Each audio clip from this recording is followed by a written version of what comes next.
உங்களுக்கு இந்த வீடியோ பிடிச்சிருந்ததுன்னா லைக் பண்ணுங்க, ஷேர் பண்ணுங்க, சப்ஸ்கிரைப் பண்ணுங்க, மறக்காம பக்கத்துல பெல் டச் பண்ணுங்க. அனைவருக்கும் வணக்கம். இன்னைக்கு நான் செய்ய போற டிஷ் ஹெல்த்தியான டிஷ். ஏன்னா கொண்டக்கடலை யூஸ் பண்ணி நம்ம செய்ய போறோம். கொண்டக்கடலையில நம்ம ஏதோ செய்திருப்போம். இன்னைக்கு கொண்டக்கடலையில ஒரு பகோடா செய்ய போறோம். அதுக்கு தேவையான பொருள் என்னன்னா, கொண்டக்கடலையை 300 கிராம் நான் எடுத்திருக்கிறேன். இதை 6 மணி நேரம் ஊற வச்சு வச்சிருக்கிறேன். அடுத்ததா 1 கப்பு பொடியா கட் பண்ண வெங்காயம், 4 பச்சை மிளகாய் பொடியா கட் பண்ணது, ஒரு சின்ன துண்டு இஞ்சி, 4 பூண்டு பல்லு, 1 ஸ்பூன் சோம்பு. இப்போ இதை எப்படி செய்யறது நான் சொல்றேன்.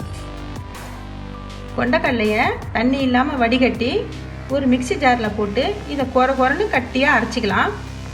பாருங்க, இந்த மாதிரி இதை நல்லா கொரன்னு அரைச்சிக்கணும். அடுத்ததா அதே ஜார்ல இந்த இஞ்சி, பூண்டு, சோம்பு இதையும் போட்டு ஒன்றும் பாதியமாக அரைச்சி போட்டுக்கலாம். இப்போ அரைச்ச விழுதில் நம்ம கொஞ்சம் கருவேப்பிலை போட்டுக்குவோம், கொஞ்சமாக மல்லி, இஞ்சி, பூண்டு, சோம்பு இதையும் போட்டுக்குவோம். அடுத்ததாக இந்த அரிஞ்ச வெங்காயம், பச்சை மிளகாய் இதையும் போட்டுக்கலாம். தேவையான அளவு உப்பு இதை போட்டு இதை நல்லா கலந்துக்குவோம்.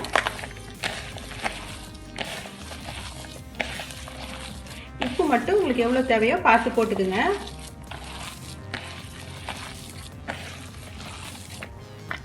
பாருங்க, நல்லா மிக்ஸ் பண்ணியாச்சு. இதை எண்ணெயில் நம்ம பொரிச்சு எடுக்கலாம். ஒரு கடாயில் தேவையான அளவு எண்ணெய் போட்டுக்குங்க. எண்ணெய் காஞ்ச உடனே இந்த கலவையை எடுத்து கொஞ்சம் கொஞ்சமாக பகடா மாதிரி கிள்ளி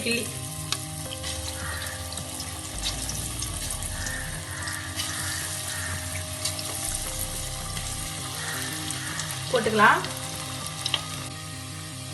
வெந்த உடனே நல்லா திருப்பி போட்டு வேக வச்சுக்குவோம். பாருங்க, நல்லா வெந்துடுச்சு மொறுன்னு. இதை நம்ம அள்ளிக்கலாம். பாருங்க, கொண்டக்கடலை பகோடா ரெடி ஆயிடுச்சு. இது டேஸ்டியாகவும் இருக்கும், ஹெல்த்தியானதும் கூட. இதுக்கு டொமேட்டோ சாஸ் வச்சு தொட்டு சாப்பிட்டீங்கன்னா சூப்பராக இருக்கும். நீங்களும் இதை ட்ரை பண்ணி பாருங்க. மீண்டும் சுவையான, சுலபமான, ஆரோக்கியமான சமையலோட உங்களை நான் சந்திக்கிறேன். நன்றி, வணக்கம்.